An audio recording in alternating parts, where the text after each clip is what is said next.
사랑하는 성도 여러분, 저희는 마태복음을 통해서 예수님의 그 시험을 3주째 살펴보고 있고 오늘이 마지막 주입니다. 이 시험을 통해서 시험이 결코 우리에게 때로는 어려움도 주겠지만은 오히려 예수님의 삶을 통해서 보면 예수님의 신앙을, 예수님의 그 사역을 어떤 면에서 이렇게 증명해 주는, 때로는 우리에게는 마치 비온 후에 땅이 굳어지시듯이 우리의 어려움 속에서 하나님을 향한 그 신앙이 정련된 어떤 금처럼 영광로를 통해서 새로워지는 모습을 보게 됩니다. 이제 마지막 시험의 모습입니다. 사랑하는 성도 여러분, 우리는 마귀가 예수님을 시험하는 과정을 통해서 아주 특이한 점을 발견하게 됩니다. 하나님의 길과 이 마귀의 길이, 세상의 어둠의 세력이 우리에게 다가오는 길은 비슷해 보이지만 큰 차이가 있는 것을 보게 됩니다. 먼저 이 마귀는 예수님을 점점 높고 높은 자리로 인도해 갑니다. 가만히 그 시험의 단계를 한번 봐보십시오. 첫 번째 시험에서는 어디에서 예수님이 시험을 받죠? 광야에서 시험을 받습니다. 자, 광야에서 시험을 받는데 이제는 예수님을 두 번째 시험에서는 어디로 끌고 가죠? 성전 꼭대기로 올라갑니다. 광야에서 또 다른 높은 단계로 올라가서 예수님에게 유혹하는 장면이 나옵니다. 오늘 세 번째 시험에서는 8절에 마귀가 또 그를 데리고 지극히 높은 산으로, 어떤 산이요? 지극히 높은 산으로. 우리 한국말에도 이게 강조가 되어 있습니다. 성전 꼭대기가 아니라 높은 산에 올라가서 천하만국과 그 영광을 보게 합니다. 우리에게 가장 유혹적인 게 이게 눈에 보일 때 이것은 피하기가 어렵습니다. 지극히 높은 산으로 인도해 가서 시험에 도전을 주는 것을 보게 됩니다. 그런데 반대로 우리 하나님은, 성령님은 예수님을 낮고 낮은, 더 낮은 곳으로 인도해 가는 것을 보게 됩니다. 세상의 세력은 우리를 이렇게 높여갑니다. 하나님은 우리를 낮추는 것처럼 보입니다. 왠지 모르게 우리 지금의 눈으로 볼 때는 우리가 손해보는 것 같습니다. 하나님이 잘못하는 것처럼 보입니다. 왜 나를 높여주지 않을까? 왜 우리 교회를 높여주지 않을까? 우리를 하나님의 영광으로 좀 높여줬으면 좋겠는데, 과연 그런가를 우리가 좀 더 심도 있게 살펴보면 좋겠습니다. 첫 번째, 이 성령님이 예수님을 인도했던 곳은 바로 요단강가의 세례 요한에게 인도하는 것입니다. 예수님의 공생애가 시작되기 전에 예수님이 어느 날 세례 요한에게 다가옵니다. 그리고 하는 말이 내게 그 세례를 베풀라고 얘기합니다. 거듭 강조하지만은 우리 교회도 마찬가지고 여러분 평신도들이나 이 성도님들이 여기는 목사나 장로님을 이렇게 세례를 주기가 쉽지가 않습니다. 이것은 우리 관례에 어긋납니다. 마찬가지로 고대 근동에 그 당시 예수님 당시에 유대인의 법에서도 항상 윗사람이 이렇게 밑에 사람에게 세례를 주게 되어 있습니다. 근데 세례 요한은 정확하게 영적인 눈으로 하나님의 사람이기 때문에 예수님이 어떤 분인가를 즉각적으로 알 수 있었던 사람입니다.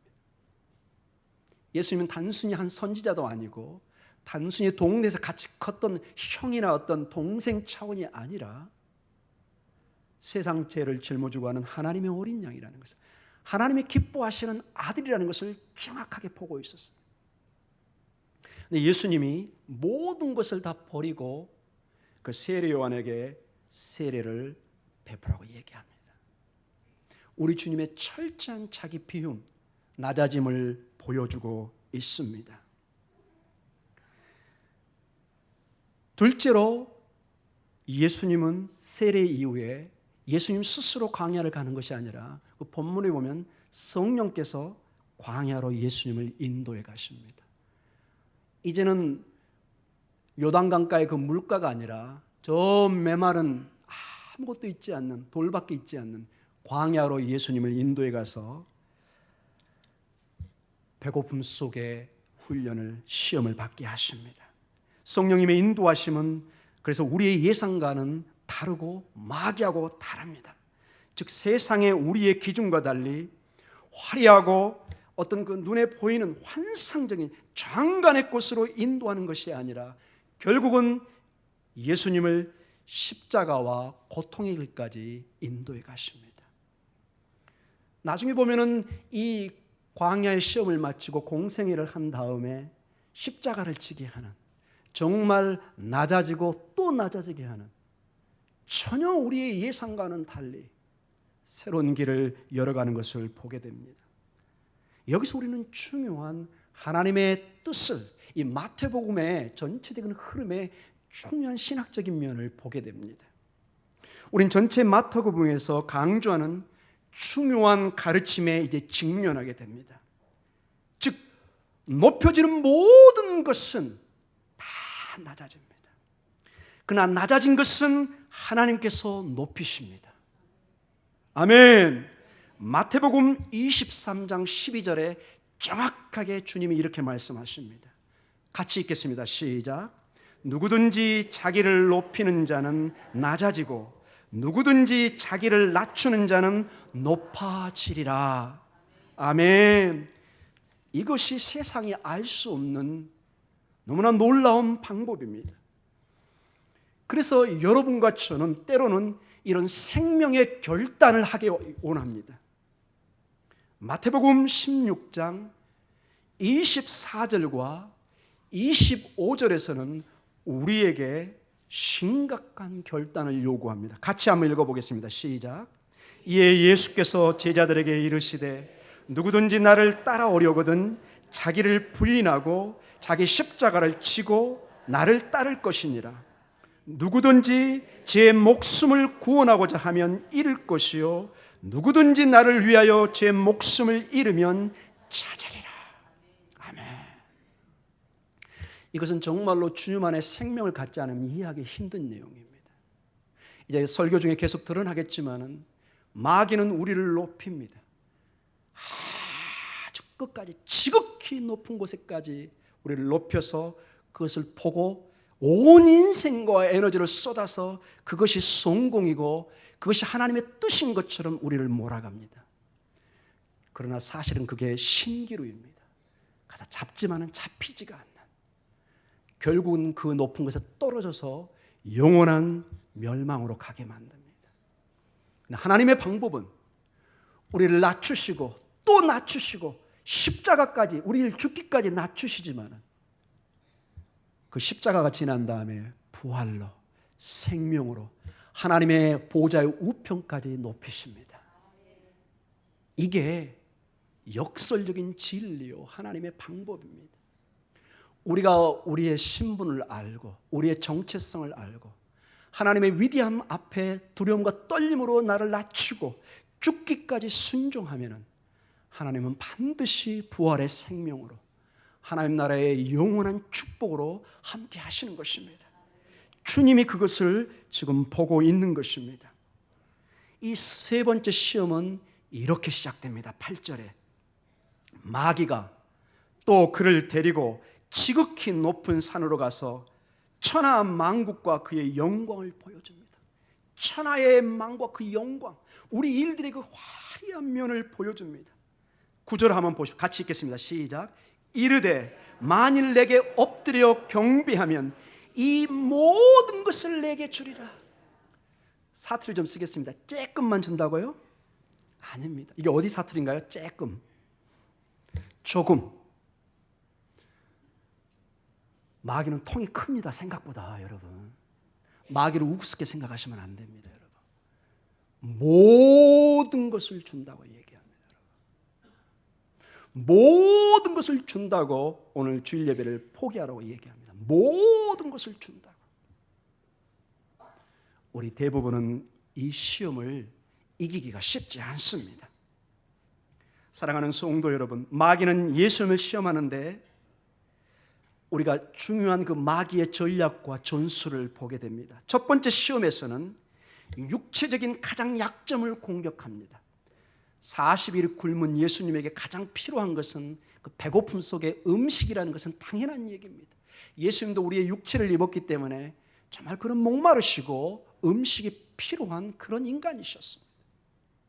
그에게 다가와서 속삭이면서 돌덩어리를 떡덩어리로 만들라는, 빵으로 만들라는 그 약점을 공격하는 걸 보게 됩니다. 두 번째는 예수님이 가진 가장 강점 중에 하나인 하나님의 말씀 부분으로 공격해 옵니다. 그런데 오늘 세 번째 부분은 상당히 복잡하고 훨씬 위험한 방법으로 접근해 옵니다. 이 모든 시험이 실패하자 오늘 세 번째 시험에서는 마지막 남은 부분을 공격해 옵니다. 그게 무엇이죠? 예수님이 이 땅을 향한 그 사명입니다. 그 예수님의 중심에 있는 그 소명에 지금 도전을 해오고 있는 것입니다. 하나님께서 사랑으로 창조하신 세상에 대한 사랑의 부분을 지금 도전해 오고 있는 것입니다. 여러분, 이 세상을 하나님이 얼마나 사랑했는가를 그 유명한 요한복음 3장 16절에 말씀해 주고 있습니다. 우리 다 함성하고 계시죠? 하나님이 세상을 처럼 사랑하사 독생자를 주셨으니 이는 그를 믿는 자마다 멸망하지 않고 영생을 얻게 하려 하심이라. 정말로 세상을 사랑하셔서 당신의 독생자까지, 예수 그리스도를 죽이기까지 우리를 위해서 보내셨습니다. 그래서 여러분, 이 세상에 대한 접근은 우리 신앙인들은 두 가지 면에서 보셔야 됩니다. 첫째로, 이 세상, 우리가 살고 있는 이 육체로 보이는 이 세상은 하나님이 창조한 것입니다. 아멘. 이건 마귀가 창조한 게 아닙니다. 창세기에 보면은 하나님이 창조하시고 매 창조가 끝날 때마다 보시기에 좋았더라. 따라 해보겠습니다. 토브, 토브. 아주 좋다는 뜻입니다. 그래서 어떤 분은 자기의 가게 이름을 토브라고 졌습니다. 저쪽 제가 있던 그 교회에 그 집사님이 사업을 하시는데 회사 이름을 토브라고 졌습니다. 아니, 집사님 어떻게 이걸 아시고? 아마 목사님 설교 때 들은 것 같은데요. 그래가지고 토브. 자, 모든 창조가 끝나면서 하나님 보시기에 좋았더라, 좋았더라, 좋았더라. 마지막 창조 때는 좀 더 강조형을 씁니다. 보시기에 매우 심히 좋았더라. 따라 해보겠습니다. 토브 메오드, 토브 메오드. 매우 좋았더라. 그래서 여러분, 유대인들은 아침에 인사를 보켈 토브 이렇게 합니다. 좋은 아침입니다. 이 인사를 나누면서 얼굴이 방글방글 변합니다. 하나님의 그 창조의 그 조심이 임하는 인사입니다. 그래서 샬롬과 이 토브는 유대인들이 굉장히 좋아하는 그런 단어 중에 하나입니다. 사랑하는 성도 여러분, 이 땅이 하나님의 축복 속에 주어진 것입니다. 그런데 문제는 뭐냐? 아담과 하와 이후에 우리가 알지 못하지만은 이 어둠의 세력이 들어오게 되어 있습니다. 그래서 잠시 동안이지만은 이 아름다운 세상에 하나님의 통치와 이 공중 권세 잡은 자가 동시에 지금 긴장 관계를 이루고 있습니다. 그래서 지금 남북의 대치도 우리 남한과 북한이 싸우는 것처럼 보이지만 깊은 영적인 눈으로 보면은 지금 영적인 싸움을 하고 있는 것입니다. 마귀가 우리를 내세워서 갈등을 조장하고 우리를 파괴시키려는 그런 일을 하고 있는 것을 보게 됩니다. 그래서 여러분, 우리가 이 땅을 볼 때 이 두 면을 봐야 됩니다. 이 땅은 정말로 하나님의 창조의 세계고 살만한 곳입니다. 우리는 최선을 다해서 이 땅을 가꾸고 이 땅을 아름답게 해야 될 청지기의 사명을 가지고 있습니다. 이 땅을 파괴하면 안 됩니다. 그러나 동시에 우리는 영적으로 이 땅에 때로는 주인이 아닌 나그네로서 하늘의 천국의 시민으로 또한 살아야 되는 굉장히 독특한, 세상이 이해할 수 없는 신분을 가지고 있습니다. 하나님의 마지막 종말의 때 파루시아, 그때 마라나타로 오실 그분이 완전히 이 땅을 새롭게 해서 우리가 이 땅을 왕과 제사장으로 다스리게 할 것입니다. 이 두 면의 긴장을 가지고 이 땅을 봐야 될 것입니다. 이 세 번째 시험은 바로 천하만국 그 영광을 갖게 하는, 즉 우리의 일이 우리의 하나님이 되게 하는 것입니다. 즉 우리의 일을 통해서 천하만국의 영광을 얻게 하고 하는데, 그 일이 이 일 자체로 끝나는 것이 아니라 하나님처럼 떠오르게 만드는 것입니다. 이 시험은 다른 시험에 비교해서 가장 힘이 있고 아주 섬세한 시험입니다. 왜냐하면 메시아로서 예수님의 일들은 이 세상을 섬기고 이기기 위해서 오신 것입니다. 이 땅을, 이 어둠의 세력을 물리치고 왕 되신 예수님이 오셔서 하나님의 나라를 이 땅에 도래하게 한 것입니다. 그래서 하나님의 궁극적인 목적은 하나님 아버지의 그 뜻을 따라 이 땅을 구원하는 것입니다. 우리를 구원하러 오신 것입니다. 근데 마귀가 이렇게 얘기합니다. 아이고 예수야, 뭐 이렇게 어렵게 광야에 돌아다니고 십자가에 달려 매를 맞고 사람들에게 조소와 침배침을 당하고 왜 이렇게 고통을 택하니? 왜 이렇게 어려운 일을 택하니? 나한테 딱 한 번 뭐만 하라고요? 무릎 꿇고 경배만 해라. 여러분 속으로 할렐루야 될 수도 있겠죠. 얼마나 여러분 위험한 딜을 지금 얘기합니까? 우리 모두는 고생을, 고통을, 어려움을 원치 않습니다. 우리에게 그 삶이 주어지기 때문에 살아가는 거지, 내가 사서 십자가를 지고 막 나를 때리면서 고통의 삶을 사는 것은 우리 대부분은 원치 않습니다. 예수님에게도 이거는 피할 수 없는 굉장한 유혹으로 다가왔을 것입니다. 이 세상을 이기고 정복하는 일이 지금 그냥 무릎만 꿇어 경배하면은 쉽게 얻을 수 있는 일이라고 지금 얘기하고 있는 것입니다. 사랑하는 성도 여러분, 우리 크리스찬으로서, 성도로서 이 땅을 살아가면서 우리가 굉장히 그래서 구별하기 힘든 문제가 있습니다. 무엇이냐? 이 두 가지입니다. 즉 하나님을 위한 우리의 일과 하나님 그분 자신입니다. 이게 무슨 말이냐? 우리가 쉽게 시험 받기 쉬운 것은 우리의 일이 잘 되고 번창하면은 하나님의 영광이 함께 드러난다고 생각합니다. 이건 어떤 면에서 상당히 맞는 얘기입니다. 저도 그렇게 생각합니다. 그래서 우리는 자연스럽게 우리의 일이 절대로 실패하지 않도록 최선의 노력을 다합니다. 맞죠, 여러분? 이건 당연히 그렇게 해야 되죠. 우리의 일이 실패하면 안 되죠. 당연히 우리는 최선을 다해서 이 무더운 여름에 아침부터 밤늦게까지 우리는 일을 하고 바이어를 만나고 사업을 하고 이리 뛰고 저리 뛰고 정말 최선을 다해서 일을 하고 있습니다. 이게 나쁜 것은 아닙니다. 그러나 우리가 우리의 모든 수단을 다 동원해서 우리의 일을 실패하지 않으려고 노력할 때 영적으로 위험을 아셔야 된다는 것입니다. 마치 이 땅이 아름다운 하나님의 창조물이지만 이 땅을 살아갈 때는 분명히 우리가 알지 못하는 어두움의 세력이 우리를 시험하고 있다는 것을 알라는 것입니다. 즉 우리의 일이, 그 소중한 우리의 일이 우리 교회를 살리고 여러분의 가정과 여러분을 살리는 그 생애보 그 일이 일로 끝나는 것이 아니라 깊은 영적으로 보니까 어느 날 보니까 그 일이 하나님 자리에 가 있는 거예요. 하나님 자리에. 목사님 저 바빠요. 주일에 왜 못 나오셨죠? 저 바빠요. 지금 뭐 해야 돼요. 해야 돼요. 죽을 때까지 그 일을 합니다. 점점 주님은 멀어집니다. 사실은 그 일이, 내 건강이, 내 시간이 하나님이 주신 선물인데 모든 하나님의 그 생명의 근원, 복의 근원은 다 제쳐놓고 하나님이 주신 그 선물에만 집착하면서 그 일에 집착해서 온 내 에너지와 생명을 다 쏟아버립니다. 아빠 저하고 대화를 해요. 엄마 저하고 시간을 보내주세요. 아빠 일하는 거 몰라? 나가야 돼.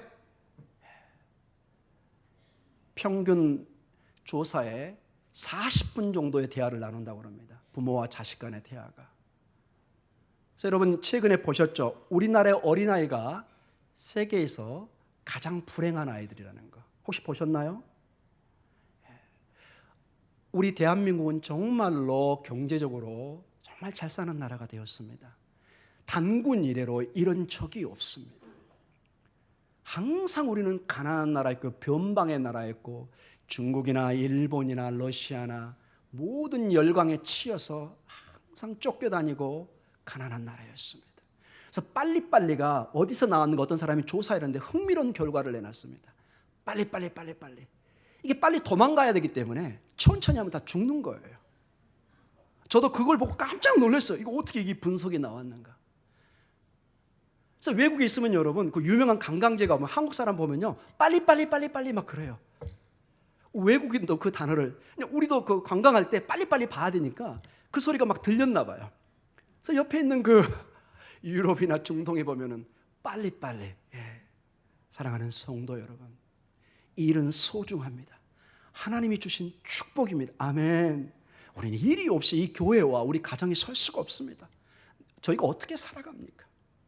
땀을 흘려야 살 수 있습니다. 그러나 그 일이 내 인생의 전체를 지배하면 곤란합니다. 여러분, 그 일이 하나님보다 내 가족보다 소중하지는 않습니다. 여러분, 다 가져도 가족을 잃어버리면 그것은 정말 꽝인 인생입니다. 그것처럼 불행스러운 인생은 없습니다. 나중에 후회합니다. 내가 무엇을 위해서 이렇게 피땀 흘려 온 밤을 새워서 일을 했는가. 내 가족은 나를 떠나 있을 때, 하나님은 나를 떠나 있을 때, 여러분 그 비참함을 보십시오. 이게 마귀의 그래서 위험한 전술입니다. 마귀는 이것이 전부인 것처럼 우리를 몰아세웁니다. 이래야 돼. 빨리 더 열심히. 그러나 정작 그 자리에 가면은 또 다른 빨리를 해야 됩니다. 끝이 없습니다. 우리 자녀들 보세요. 열심히 공부해. 좋은 중학교, 고등학교, 대학 다 갔습니다. 좋은 직장 가야 됩니다. 좋은 아내, 남편 만나야 됩니다. 이제는 또 잘리지 않아야 됩니다. 은퇴 이후를 또 고생해야 됩니다. 노 부모님은 60 먹은 70 먹은 아들을 또 걱정합니다. 이게 우리의 인생으로 변해갈 수 있습니다. 여러분, 이제는 결단하셔야 됩니다. 조금 부족하더라도 하나님 앞에서 나의 정체성을 알고, 가족의 소중함을 알고, 교회의 소중함을 알고, 정확하게 내 인생의 균형을 잡는, 절대로 나의 일이 내 인생의 전부가 돼서는 안 됩니다. 하나님의 선물이 하나님 자리에 있으면 안 됩니다. 여러분, 떡과 빵과 우리 권세와 지식과 그 모든 것은 하나님이 주신 선물입니다. 하나님 그 자체는 아닙니다. 아멘. 이거는 굉장히 제가 이 준비하면서 어려웠습니다. 김전학 목사는 직장 생활을 안 하고 있으니까 편하게 저런 설교를 하나 보다, 그런지도 모릅니다. 사랑하는 성도 여러분, 그러나 이것은 제 개인의 의견이나 선포가 아니라 지금 하나님의 말씀에 나오고 있는 것입니다. 그래서 여러분이 들어야 되는 것입니다. 저도 마찬가지입니다. 저는 어떤 유혹이 있느냐, 이 말씀을 준비하고 새벽 예배, 수요 예배, 금요 예배, 주일 오전 오후 말씀만 책을 보면서 준비합니다. 기도하면서. 근데 어떨 때를 보니까 이 말씀을 보는데 저의 진정한 영혼의 양식을 위해서 준비하는 것이 아니라 이걸 어떻게 하나님 말씀에 설교했을까? 이걸 어떻게 쓰면 성도님들 은혜 받을까? 좋죠. 그때는 몇 번은 좋은데 이게 습관화되니까 정말로 내가 빵은 먹긴 먹는데 내 몸에 소화가 되는 것이 아니라 전부 설사로 나가버리는 거예요. 좀 죄송합니다. 이 표현이 좀 그랬는데 목사도 위험합니다. 그래서 이 일에 너무 집중하다 보면은 진정한 하나님과의 본인의 영적인 교제가 약해져 버립니다. 그래서 하나님 말씀을 항상 설교에만 이용하려고 그래요. 본인은 먹지 않고. 조금 안 좋은 목사는 이 본문은 김 장로님한테 해당되는 건데, 이 본문은 우리 김 권사님한테 해당. 이런 식으로 희한한 논리를 피는 목사로 변해갑니다. 여러분 기도해 주십시오. 제가 그런 목사가 되지 않도록. 이건 안 됩니다, 여러분. 저도 너무 위험한 일을 하고 있습니다. 그리고 우리가 전혀 깨닫지 못하는 가운데 사탄을 경배하는 일이라는 것입니다. 이게 성경의 원리입니다. 천하만국을 우리가 가질 수는 있지만은 반드시 대가를 치러야 됩니다. 무릎을 꿇어야 됩니다. 누구에게요? 사탄에게. 왜냐하면 사탄의 가장 핵심 전략은 우리 신자들과 하나님과의 관계를 분리시키는 것입니다. 이 마귀가 가장 우리에게 노리는 것이 무엇이냐? 여러분과 하나님의 관계를 이렇게 갈라놓게 합니다. 그래서 여러분이 하나님 없이도 살 수 있다고 착각하게 만듭니다. 사랑하는 성도 여러분, 지금 마귀가 예수님께 요구하는 것은 예수님의 전 삶을 마귀의 발밑에 보내라고 경배하라고 하는 것이 아닙니다. 그러면 안 하죠. 그걸 미리 알았으면 절대로 안 하죠. 그러나 마귀는 굉장히 지혜롭고 현실적이고 혹하는 제안을 합니다. 한순간, 몇 순간이요? 한순간, 딱 한 번만 무릎 꿇고 경배를 요구합니다. 여러분 9절 보십시오. 같이 보겠습니다. 시작. 이르되 만일 내게 엎드려 경배하면 이 모든 것을 주리라. 우리 번역에는 이게 약간 좀 약한데 이 원어에는 단 한 번의 행동을 강조하는 문법으로 되어 있습니다. 이게 반복되는 행동이 아니라 딱 한 번만. 우리 그런 말 많이 쓰죠. 눈 딱 한 번만 감자. 근데 영화에 보면은 거기에 코가 끼면은 이제 범죄의 수단으로 들어가는 걸 보게 됩니다. 사랑하는 성도 여러분, 그리고 마귀의 약속은 숨을 멈추게 할 정도로 와 하는 그런 유혹입니다. 9절 같이 읽겠습니다. 시작. 이르되 만일 내게 엎드려 경배하면 이 모든 것을 내게 주리라. 모든 것을 주리라. 모든 세상이 그 협상의 대상입니다. 이 모든 세상을 주겠다고 합니다. 우리에게 이 제안이 왔을 때 여러분 어떻게 하시겠습니까? 별로 반응이 없으시네요. 일부 예배 때는 제가 이런 얘기를 했습니다. 1차로 제가 1,000만 원을 걸었습니다. 제 전체 지금 통장에 있는 걸 다 털어서 부족하면 빚을 내서라도 1,000만 원을 저기 지금 부산의 은행에 넣어놓고 지금 당장 뛰어서 찾아오십시오. 아무것도 이용하지 말고 오직 발만 이용해서 가서 찾아오십시오. 반응이 별로 크지가 않았었습니다. 1,000만 원, 아이고 아파가지고 병원비가 더 나오겠네, 그런 표정이었습니다. 제가 마귀는 아니지만 그렇게 간단히 물러날 사람이 아니죠. 돈을 완전히 확 올려버렸습니다. 1부 예배 때는 50억으로 했는데 2부 예배 때는 100억으로 하겠습니다. 입이 벌써 벌어지기 시작합니다. 이제 막 놀래기 시작합니다. 이 100억이면 막 우리 교회 세울 수 있고 막 다 할 수 있을 텐데 100억을 여러분 넣어놓고 달려가라고 그러면은 여러분보다 제가 먼저 뛰어갑니다. 벌써 저는 논산쯤 가 있어요. 제가 얘기했죠. 저는 그렇게 거룩한 목사가 아니라고요. 여러분 이게 액수가 적고 규모가 적으면 사람들은 뭐 그까짓 거 뭐.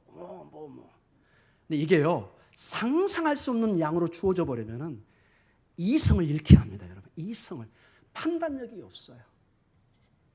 사랑하는 성도 여러분, 여기에 대한 예수님의 대답을 한번 봐보십시오. 10절에 이에 예수께서 말씀하시되 사탄아 물러가라, 기록되었으되 주 너의 하나님께 경배하고 다만 그를 섬기라 하였느니라.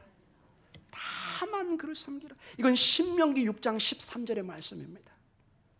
예수님께서는 이 마귀 시험에 반드시 무언가를 느꼈을 것입니다. 이 얘기는 유혹을 받았을 것입니다. 만약에 여러분이 예수님은 전혀 꿈쩍없이 이건 대답한 거야, 이 본문에는 안 나와 있지만 여러분 거듭 강조하지만 예수님이 만약에 여기에 반응이 전혀 없었다면 마귀가 시험을 했을까요? 안 했을까요? 애초부터 시험을 안 합니다. 마귀가 그렇게 지혜가 없는 존재가 아니라니까요. 여러분 충분히 예수님이 흔들릴 수 있는 그런 내용을 제안한 거예요. 왜? 예수님이 이 세상을 구원하러 왔잖아요. 무릎만 한번 꿇으면 다 주겠다는데 뭐가 나쁜 거예요, 여러분? 사랑하는 성도 여러분, 세상을 사랑하는 것은 주님이 주된 사역의 대상일 뿐만 아니라 아버지 하나님의 큰 관심사였습니다. 방금 전에 봤던 요한복음 3장 16절에 하나님이 이 땅을 그처럼 사랑하셨습니다. 이 세상을 사랑하셔 주셨습니다. 그런데 예수님의 사랑의 방법이 여기 보니까 좀 다른 것을 보게 됩니다. 이 예수님의 세상을 사랑하고 백성들을 사랑하는데 순종하는 사랑입니다. 마귀의 기준에서 높은 높아진 가운데 영광을 다 취하고 그런 다음에 세상을 사랑하는 것이 아니라 하나님의 절대적인 사랑과 그 인도에 순복하고 하나님 입장에서 세상을 사랑한다는 것입니다.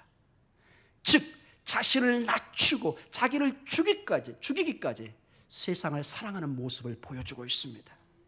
그래서 여러분, 사랑이 항상 하나님의 뜻이 아니라는 것을 조심스럽게 보셔야 됩니다. 사랑의 행동은 종종 하나님의 뜻인 것은 우리가 알고 있습니다. 그러나 우리의 사랑의 행동 그 자체가, 세상이 말하는 그 행동 자체가 절대적인 기준이나 하나님 자리에 올 수는 없다는 것입니다. 마귀에 의해서 사랑의 행동이 행해질 수도 있는 것입니다. 여러분, 우리 관계의 비도덕적인 욕망을 보십시오. 내 가정을 팽개쳐놓고 나는 사랑을 위해서 살 것이다. 그리고 다른 사람을 쳐다보는 수많은 한국의 모습을 봅니다. TV를 틀면, 영화를 보면 거의 80~90%가 불륜입니다. 이제는 뭐 감각도 없죠, 여러분. 우리 목동중앙교회는 아니겠지만은 한국에 와보니까 정말 심각한 것을 보게 됩니다. 여러분, 이러다 망합니다, 여러분. 가정이 깨진 사회는 설 수 없습니다, 여러분. 여러분이 약속에서 맺은 가정을 생명을 걸고 지키셔야 됩니다. 아멘. 내 남편이, 내 아내가 힘이 없고 아름다움이 사라졌다고 버리면은 그 사람처럼 비참한 사람은 없습니다. 좀 심하게 얘기하겠습니다. 하나님 앞에 버림받습니다. 절대로 여러분의 맺은 언약을 쉽게 생각하지 마십시오. 그런 사랑을 마귀는 속삭입니다. 이건 아름다운 거야. 너 능력 있잖아. 치명적인 자유를 요구합니다. 너 동성애라도 괜찮아. 그건 네 인권이야. 다 할 수 있어. 거짓된 성공을 얘기합니다. 하나님 없이도 얼마든지 살 수 있어. 교회 그건 다 거짓말쟁이야. 2000년 역사의 교회를 거짓말쟁이로 얘기하는 사람이 많이 있었습니다. 그러나 마지막 때에 하나님 앞에 그 책임을 물으실 것입니다. 이러한 것은 성경적인 사랑과 전혀 다른 것입니다. 이러한 사랑은 하나님과 세상 사람들을 돕는 사랑이 아닙니다. 우리 예수님은 지금 당장 세상이 요구하는 사랑에 빠져 있는 것이 아니라 절대적인 하나님의 사랑의 입장에서 하나님을 위한 사랑으로 모든 것을 판단하고 있습니다. 그래서 마태복음 16장 26절에 이런 말씀이 있습니다. 사람이 만일 온 천하를 얻고도 제 목숨을 잃으면 무엇이 유익하리요? 사람이 무엇을 주고 제 목숨과 바꾸겠느냐? 우리가 세상의 모든 것을 얻어도 마지막 때에 하나님 우리의 생명을 걷어가시면 다 먼지처럼 사라진다는 것입니다. 우리의 종말을 보셔야 됩니다. 우리의 인생을 불나방처럼 함부로 살 수 없는 것입니다. 오늘 11절에 이런 말씀이 있습니다. 이에 마귀는 예수를 떠나고 천사들이 나와서 수종드니라. 아멘. 이제 모든 시험이 끝나고 천사가 와서 이 수종이라는 것은 음식과 함께 드리는 모습을 말씀하고 있습니다. 예수님은 음식도 천사도 구하지 않았지만 이 모든 것을 결국 받습니다. 아멘. 음식의 도움도 그리고 천사의 도움도 그것이 하나님을 향한 죄로 연관될 때는 예수님은 그것을 거절했습니다. 그러나 예수님께서 끝까지 하나님께 순종하고 하나님의 영광만을 구할 때 이 모든 것이 주어지는 것을 보여주고 있습니다.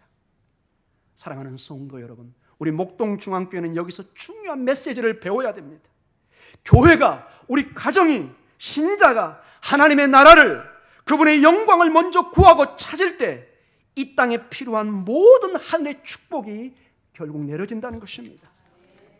마태복음 6장 31절과 33절 말씀을 우리 같이 보도록 하겠습니다. 아주 중요한 말씀입니다. 같이 읽겠습니다. 시작. 그러므로 염려하여 이르기를 무엇을 먹을까, 무엇을 마실까, 무엇을 입을까 하지 말라. 이는 다 이방인들이 구하는 것이라.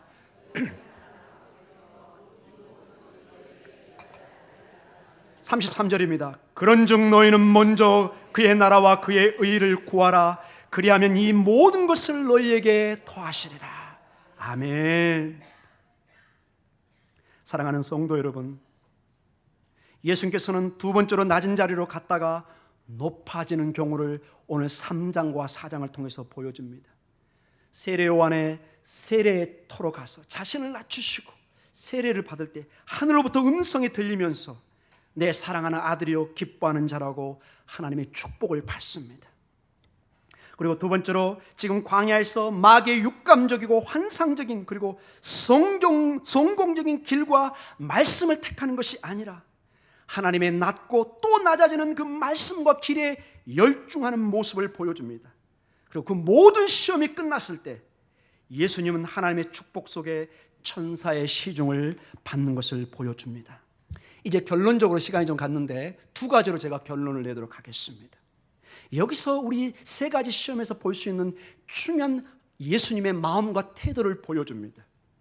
즉 첫째로 하나님을 향한 예수님의 마음입니다. 아버지 하나님을 향한 그 예수님의 마음.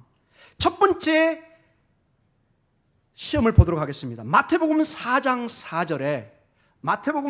4절에 같이 읽겠습니다. 시작. 예수께서 대답하여 이르시되 기록되었으되 사람이 떡으로만 살 것이 아니요 하나님의 입으로부터 나오는 모든 말씀으로 살 것이라 하였느니라. 아멘. 하나님의 말씀, 하나님이 중심입니다. 그 말씀으로 이기는 것을 가르쳐주고 있습니다. 두 번째로 둘째 시험은 마태복음 4장 7절입니다. 같이 읽겠습니다. 시작. 예수께서 이르시되 또 기록되었으되 주 너의 하나님을 시험하지 말라 하였느니라. 하나님을 시험하지 말라는 거예요. 중심이 하나님에게 있습니다. 아멘. 오늘 마지막으로 마태복음 4장 10절입니다. 시작. 이에 예수께서 말씀하시되 사탄아 물러가라. 기록되었으되 주 너의 하나님께 경배하고 다만 그를 섬기라 하였느니라. 이 모든 세 가지 시험의 핵심 말씀이 신명기에서 따온 그 핵심이 하나님이 계십니다. 마귀나 세상이 아니라 하나님이 중심인 것을 명심하십시오. 우리 목동중앙교회와 우리 성도님들은 사나 죽으나 하나님입니다. 그분이 우리를 살릴 것입니다. 그분이 우리를 책임지십니다. 마지막 결론으로 하나님 말씀 중심의 삶입니다. 예수님께서는 하나님 아버지를 존경하고 높였을 뿐만 아니라 하나님의 말씀을 아주 높이는 것을 보게 됩니다. 이 세 가지 유혹에 예수님은 직접적으로 신명기 말씀을 동원해서 마귀를 공격하는 것을 보게 됩니다. 여기서 중요한 게 예수님은 직접 당장 하나님으로부터 말씀을 받을 수 있는 신분이었습니다. 하나님 자신이기 때문에. 근데 예수님은 단 한 번도 직접 하나님의 음성을 내가 받아서 전하노니 이런 말이 없습니다. 하늘로부터 직접 떨어지는 말씀에 의존하고 있지 않습니다. 그 대신에 아주 우리 교회에게 우리에게 중요한 말씀인데 우리가 사용하고 있는 이 구약 성경을 사용하고 있다는 것입니다. 이미 주어진 이 말씀에 의존해서 예수님은 행동을 취하고 있다는 것입니다. 이 점은 우리 교회에 너무나 중요한 점입니다. 우리 교회는 절대로 어떤 특정인의 계시나 예언을 받는 교회는 아주 위험하다고 제가 몇 번을 얘기했습니다. 이것은 우리 장로교와 이 성경의 원리에 절대로 맞지 않습니다. 하나님 말씀 외에는 누구도 우리 대신에 예언할 수 없는 것입니다. 혹시 그런 은사가 있더라도 반드시 이 말씀에 비춰봐야 됩니다. 그렇지 않으면 여러분 아주 위험한 길을 가고 있는 것입니다. 하나님께서는 그분의 뜻을 이미 우리에게 주어진 이 성경 말씀을 통해서 하고 있다는 것입니다. 예수님은 이 주어진 성경 말씀이 1.1획도 변함이 없는 하나님의 말씀으로 믿고 우리에게 전해주고 있는 것입니다. 하나님의 말씀만이 영원히 서 있습니다. 우리의 예언이나 우리의 경험이나 우리가 하나님께 받은 모든 것은 변할 수 있습니다. 이 말씀은 수천 년의 교회의 전통과 우리 믿음의 선배들이 목숨을 걸고 지켜왔고 이 말씀의 근거에서 여기 서 있는 목사도 말씀을 전하고 있는 것입니다. 이것을 더하거나 빼면은 생명책에서 여러분의 이름을 지우겠다고 계시록에 말씀하고 계십니다. 아주 명심 또 명심해야 될 것입니다. 우리 교회의 마지막으로 이 말씀을 주고 마치겠습니다. 종교개혁자 마틴 루터는 이런 말을 설교했습니다. 마귀는 천마디를 말할 수 있는 재주를 가지고 있다. 그러나 하나님은 한 말씀으로 그 마귀의 책략과 권세를 단숨에 물리칠 수 있다. 마귀는 허당입니다. 허당. 짝퉁입니다, 여러분. 짝퉁.